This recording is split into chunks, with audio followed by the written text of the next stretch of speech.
লোক এদেশে আর পাবো না। আর বাড়ি নোয়াখালী বসন্ত না, আর নাম মোস্তফা। তোর মতো একটা লোক কিভাবে হারাইছি।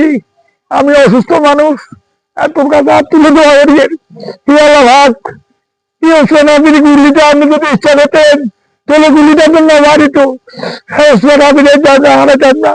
কিভাবে হারা যাও আল্লাহ রে, আমি এটার বিচার করেন আল্লাহ। ও আল্লাহ তুই আমি সোনাবিরের ব্যবস্থা করেন, তারা আল্লাহের আল্লাহ তাফেলের আল্লাহ সুসালামতে রাখেন।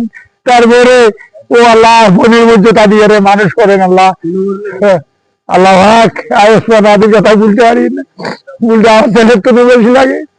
আমার যে কতদিন ঘুম নাই, খানা নাই, অসুস্থ মানুষ। আমরা ওসমান আদির দোয়া করিয়ে, তার জন্য আমি মন কান্দা, আমার ছেলের তো বেশি লাগে। আমি অসুস্থ মানুষ, আমার খানা বন্ধ হয়েছে, আমার জন্য দোয়া করিয়ে, ওসমান আদির জন্য দোয়া করিয়ে। নামের কাছে আসসালাম আলাইকুম।